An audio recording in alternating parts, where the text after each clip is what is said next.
Hello, সবাই কেমন আছো? আশা করি সবাই ভালো আছো।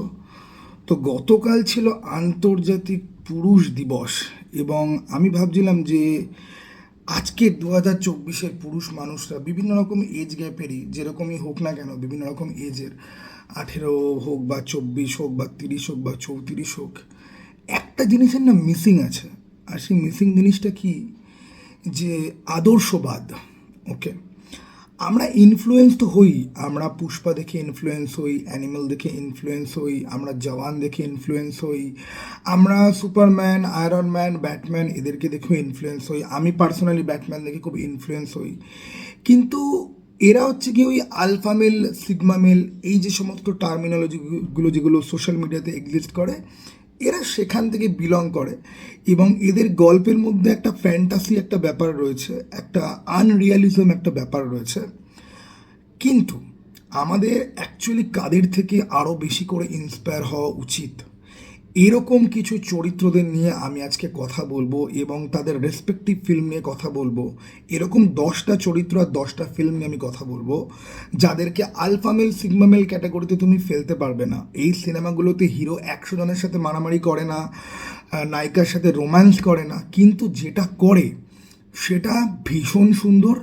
এবং সেটা থেকে তুমি যদি 1%ও নিজের লাইফে ইমপ্লিমেন্ট করতে যদি পারো, তাহলে তোমার জীবন কিন্তু সুন্দর হয়ে যাবে। এবং এই 10টা সিনেমা কিন্তু এরকম নয় যে খুবই আনকমন, এর মধ্যে অনেকগুলো কমন ফিল্ম আছে, অনেকগুলো ক্যারেক্টারকে তোমরা চেনো। তাদের মধ্যে কেউ স্কুল টিচার আছে, কেউ বিজনেসম্যান আছে, কেউ সাধারণ, ঠিক আছে, তার একটা ফ্যামিলি ম্যান, ঠিক আছে, ফ্যামিলি ম্যান আছে, তার মধ্যে ফিল্মের হিরো রয়েছে, প্রচুর ক্যারেক্টার রয়েছে, 10টা ক্যারেক্টার, এবং তারা অত্যন্ত সুন্দর। তো চলো দেরি না করে শুরু করা যাক। আমার প্রথম ক্যারেক্টার, যেটা তোমাদের একটুখানি আন্ডারওয়েলমিং মনে হবে, সেটা হচ্ছে গিয়ে বধ সিনেমার সঞ্জয় মিশ্র। শম্ভুনাথ মিশ্র হচ্ছে গিয়ে তার চরিত্রটার নাম ছিল। এই বধ সিনেমার গল্পটা খুব সহজ। একটা বাবা মা রয়েছে, তারা খুব নিম্ন মধ্যবিত্ত পরিবার, এবং তারা প্রচুর টাকা ধার করে তাদের ছেলেকে পড়াশোনাতে সাহায্য করেছে। ছেলে আমেরিকায় চলে গেছে, বাবা মাকে দেনার দায়ে ডুবিয়ে সেই টাকা শোধ না করে বাবা মার সাথে কন্ট্যাক্টও সে রাখে না।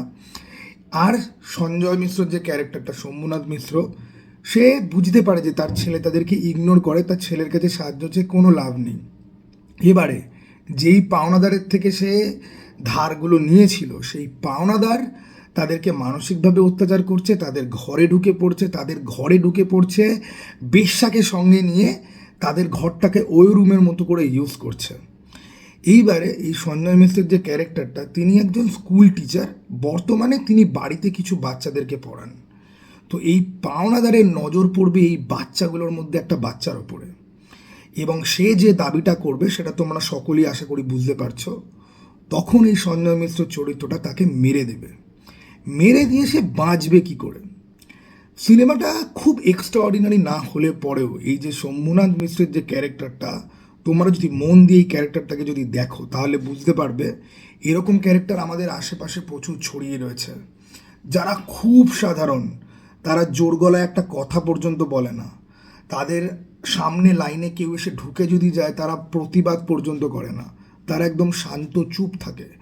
কিন্তু এত শান্ত চুপচাপ থাকা একটা লোক কি সত্যি সত্যি ভেতর থেকে ভীতু, কাপুরুষ, কাঙাল, যার কিচ্ছু করার নেই? এই সিনেমাটার মধ্যে তার উত্তর রয়েছে। কিন্তু এই সিনেমাটার গল্প বা পুরো কাহিনীর থেকেও যেটা আমার সবথেকে বেশি ইন্টারেস্টিং লাগে, শম্ভুনাথ মিশ্রের ক্যারেক্টারটা। সে তার বউকে খুব সম্মান করে, সে বোঝে তার ছেলে অ্যাকচুয়ালি হারামি, সে এটাও বোঝে যে এই সোসাইটি তাদেরকে ছিঁড়ে খাবে। তা সত্ত্বেও সে কিন্তু মাথা নুইয়ে কিন্তু সে বাঁচবে না, সে উঠবে, এমনভাবে উঠবে তোমাকে জাস্ট খালি মুগ্ধ হয়ে দেখতে হবে। এটা আমার প্রথম সিনেমা। এরপরেই যেটা রয়েছে, আরও একজন স্কুল টিচার, এবং এও হিন্দি সিনেমা থেকেই বিলং করে, নিকুম্ব স্যার, তারে জামিন পার আমির খানের চরিত্রটা। খুব শর্টেই বলবো, আমির খানের চরিত্রটা যখন প্রথমবার দার্শিল সাফারির বাবা মার সাথে কথা বলতে যখন যায়, এবং দার্শিলের বাবা বলে যে আমার ছেলের কোনো রকম সমস্যা নেই, আমার ছেলে জাত শয়তান, ও পড়াশোনা করতে চায় না, ও বলছে অক্ষরও চিনতে পারছে না, আমার বড় ছেলে তো পুরোপুরি সুস্থ। এটা কি করে সম্ভব, আর অক্ষর চিনতে না পারার মধ্যে কি আছে? তখন নিকুম স্যারের যে ক্যারেক্টারটা, সে একটা খেলনার বক্স ওর বাবার হাতে দিয়ে বলবে যে আপনি পড়ুন, কারণ ওই বক্সের মধ্যে চাইনিজ অক্ষরে জিনিসপত্র লেখা ছিল। তো দার্শিলের বাবা ভড়কে যাবে, বলবে এটা তো চাইনিজে লেখা, আমি এটা কি করে পড়বো? তখন নিকুম স্যার বলবে যে তাহলে এবার আমি বলি যে আপনি অক্ষর চিনতে পারছেন না, আপনি ড্রামা করছেন। দেখুন, অক্ষর আলটিমেটলি গিয়ে একটা অক্ষর, আমরা হয়তো ABCD হয়তো চিনতে পারি, কিন্তু দার্শিলের ব্রেন ওভাবে ফাংশনই করছে না, সে চিনতে পারছে না, সে বুঝতে পারছে না, সেই জন্যে তার খাতায় এত ভুলভাল অ্যান্সার লেখা। সে একটা অন্য ধরনের মানুষ। ওই যে সিনটা, আমি আমির খানের অনেকগুলো সিনেমার ফ্যান, আর অনেকগুলো সিনেমা যেগুলো আমি দু চোখে দেখতে পারি না, ওই 3 ইডিয়টস, পিকে, বা ওই কী যেন বলো লাস্ট যেটা করলো লাল সিং চাড্ডা না বাল সিং চাড্ডা, কিন্তু আমির খান এই ওভার অ্যাক্টিং করা আর লোককে প্রিচ, ঠিক আছে, ফালতু জ্ঞান দেওয়া বাদ দিয়ে একটা সময় সত্যি সত্যি সে এরকম সিনেমা তৈরি করতো যেগুলোর অর্থ ছিল, যেগুলোর মিনিং ছিল।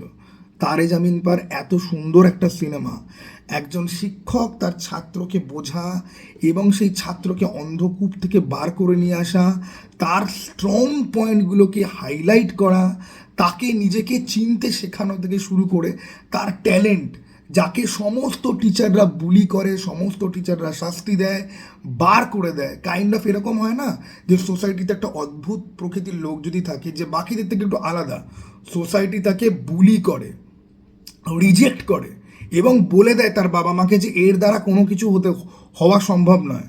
আমার বাবা মার ক্ষেত্রেও সেটা ফেস করতে হয়েছিল, যদিও আমি দর্শিল সাফারের মতো বিশাল ট্যালেন্টেড কেউ নই, কিন্তু এখন আমি আছি একটা ঠিকঠাক পজিশন, বলা যায় বিশাল কিছু আহামরি নয়, আমি আছি। আমিও আমার লাইফে এরকম কিছু স্যার পেয়েছিলাম, দেবজ্যোতি স্যার, অঙ্কুর দা, অসীম স্যার। তো এই জন্য নিকুম স্যারের এই যে ক্যারেক্টারটা এবং তারে জামিন পার, that is the omega male, ঠিক আছে? সব আলফা সিগমা বিটা গামা বাদ দাও, he is the omega male. একটা বাচ্চার জীবন বাঁচালো শুধুমাত্র নয়, তার বাবা মা থেকে শুরু করে সোসাইটির যে পারসেপশান একটু আলাদা প্রকৃতির বাচ্চাদের নিয়ে, সেটাকে সে পুরো চেঞ্জ করেছিল। বিউটিফুল ফিল্ম, তোমরা তো সবাই দেখেছো তারে জামিন পার। চলো থার্ড সিনেমায় যাওয়া যাক।